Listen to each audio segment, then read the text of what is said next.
अस्सलाम वालेकुम।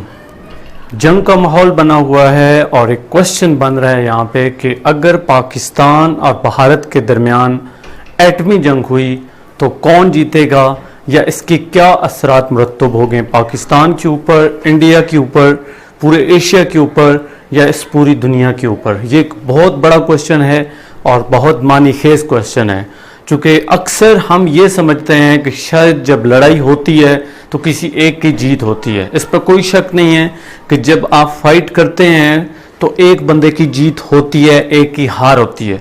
वो जीतता है जो दिमाग से खेलता है और वो हारता है जो दिमाग से नहीं खेलता है। लेकिन यहाँ पे ये जंग है, अगर ये एटमी हथियारों तक पहुँच गई तो यहाँ पे कोई भी नहीं जीत पाएगा।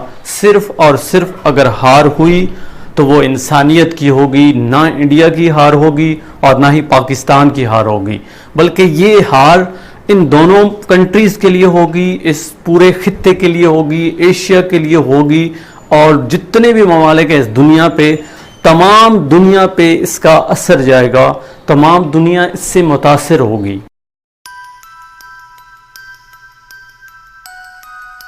चूँकि एटम बम कोई एक खिलौना नहीं है कि आपने उसको यहाँ पे फेंक दिया, इधर फेंक दिया, या कोई छोटा सा पटाखा नहीं है। इसके असरात बहुत बड़े होते हैं और वो चीज़ जो हम सोच भी नहीं सकते। लास्ट टाइम ये जो शेख रशीद ने एक बयान दिया कि अगर जंग हुई तो इंडिया में घास भी नहीं उगेगा, चिड़िया भी पर नहीं मारेगी, इसमें कोई शक नहीं है। वो जो बयान दे रहे हैं वो 110% सच है। लेकिन ये भी एक कड़वा सच है कि एटम अगर पाकिस्तान पे गिरे तो इधर भी यही हाल होगा, अगर इंडिया में गिरे तो उधर का भी यही हाल होगा। इस दुनिया में कहीं भी गिरा तो उस एरिए का यही हाल होना है। ना तो वहाँ पे घास उगनी है, ना वहाँ पे इंसानियत जिंदा रहनी है, ना वहाँ पे कोई और जानवर जिंदा रहना है, इवन दरख्त भी जिंदा नहीं रहेंगे। और जो लोग बच गए या जिन्होंने जान बचा ली वो भी अपाज हो जाएंगे। इसलिए ये बहुत ज़रूरी है आलमी मीडिया के लिए, आलमी इदारों के लिए कि वो इस वक्त समझें, इस नोयत को समझें और इसमें अपना किरदार अदा करें। अब ये लड़ाई होने क्यों वाली है? ये लड़ाई सिर्फ और सिर्फ एक इशू पे होने जा रही है और वो इशू है कश्मीर। क्यों ना आलमी इदारे इसके दरमियान पड़ें और इंडिया को मजबूर करें। जो उन्होंने 2 आर्टिकल ख़त्म किए हैं, 370 और 35A, वो आर्टिकल जो कश्मीरियों को प्रोटेक्ट करते थे, उनको इंडिपेंडेंस हासिल थी कि चाहे तो वो पाकिस्तान के साथ मिलें, चाहे तो इंडिया के साथ रहें, चाहे तो वो अलग अपनी रियासत बना लें या मुल्क बना लें। उन्होंने उनकी उस सालमियत को ख़त्म कर दिया है। तो ये कोई छोटी चीज़ नहीं है और पाकिस्तान तो इसको कभी भी बर्दाश्त नहीं करेगा। सबसे बड़ी बात यह है कि चूँकि वहाँ पे मुसलमान बसते हैं, मुसलमानों की तादाद ज़्यादा है और हिंदू उन पे जुल्म ढाते हैं, जैसे कि इंडिया के अंदर ढा रहे हैं। इसी तरह जब वो उनके कंट्रोल में है, कानूनी तौर पे चूँकि नहीं था, अब जब वो भी आ गया तो वो और ज़्यादा जुल्म करेंगे, ज़्यादती करेंगे। और अपनी पूरी अगर हम हिस्ट्री देखें मुस्लिम, तो मोहम्मद बिन कासम 17 साल की उम्र में एक औरत की आवाज़ पे सिंध पहुंच गए थे और उन्होंने सिंध फतह किया था। यही चीज़ है कि मुसलमानों में एक जज्बा ईमानी है और वो जज्बा ईमानी जिस दिन जाग गया इस पूरी दुनिया ने मिट जाना है। अगर इस लड़ाई के दौरान, चूँकि मैंने कहा कि जीत किसी की नहीं होनी है, तो अगर दोनों की हार होती है, पाकिस्तान मिट भी गया इस दुनिया से, तो याद रखिएगा एक ऐसी लहर इस दुनिया में आएगी, एक ऐसा ग्रोह मुसलमानों का इस दुनिया में आएगा जो पूरी दुनिया के कुफ्फार को तबाह कर देगा। ये एक हकीकत है और मुसलमान तो इस चीज़ से डरते ही नहीं है। मुसलमानों की असल ज़िंदगी शहादत की ज़िंदगी के बाद शुरू होती है, मरने के बाद शुरू होती है। और वो लोग, वो कुफ्फार जो हमें डरा रहे हैं कि ये लड़ाई हो जाएगी तो ये हो जाएगा, पाकिस्तान की मईशत ठीक नहीं है, वो बेवकूफ़ी कर रहे हैं, उनको इसकी समझ नहीं है।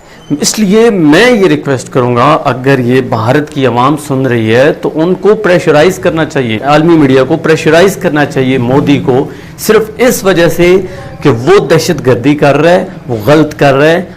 2 ऐसे मुल्क जिनके पास एटमी हथियार हैं और वो सिर्फ खिलौने नहीं हैं, बहुत बड़ी टेक्नोलॉजी है जो पूरी दुनिया को मुतासर करेगी। इसमें रहने वाले मुसलमानों को, हिंदुओं को, सिखों को, ईसाइयों को, कोई भी मज़हब का रहने वाला जो बशिंदा है, सबको हर्ट करेगी, सबके लिए तकलीफ दे होगी, कैद साली आएगी। یہ اس کے بہت برے برے امپیکٹ ہیں. اس لیے ہمیں بھی یہ سمجھنا ہے being a Muslim being a Pakistani کہ ہمیں جو بھی قدم بڑھانا ہے سوچ سمجھ کے بڑھانا ہے, اور یہ جو ایٹمی ہتھیار ہیں یہ ہمارا لاسٹ آپشن ہوگا.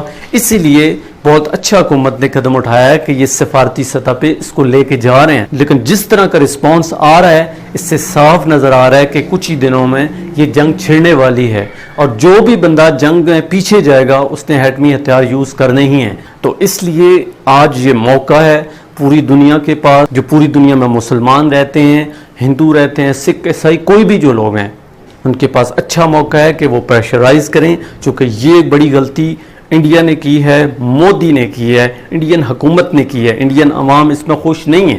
یہ انڈین جو گورنمنٹ ہے اس کا سٹیپ ہے, اور بہت غلط سٹیپ ہے جو انہوں نے 370 اور 35A کو ختم کیا ہے, چونکہ یہ کشمیریوں کو قبول نہیں ہے.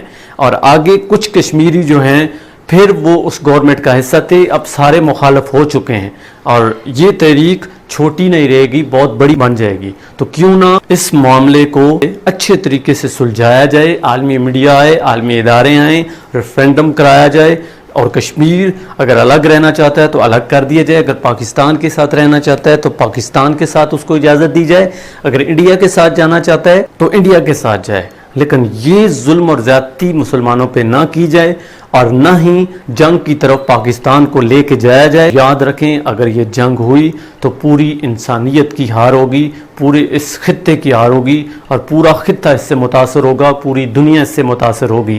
اس لیے آج ایک موقع ہے کہ اس میسج کو ہم دنیا تک پہنچائیں اور کسی طریقے سے دماغی جنگ لڑی جائے. اسپیشلی یہ میسج میں کفار کو دینا چاہوں گا کہ مسلمانوں میں جب ایمان کا جذبہ جاگتا ہے تو وہ خاموش نہیں رہتے. سب سے زیادہ سکون مسلمان کو تب آتا ہے جب وہ شہید ہوتا ہے, اس کے ٹکڑے ہوتے ہیں.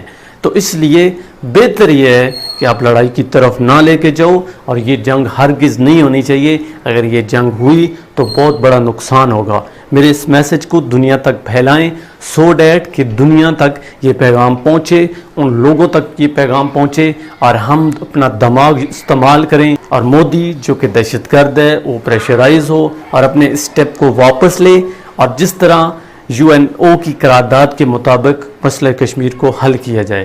امید کرتا ہوں کہ یہ جو میں نے میسج دیا ہے آپ اس کو دوسروں تک شیئر کریں گے. میری اس ویڈیو کو لائک کریں, کمنٹ میں اپنی رائے کا اظہار کریں, میرے چینل کو سبسکرائب کریں. اپنا قیمتی وقت دینے کا بہت شکریہ. اللہ حافظ.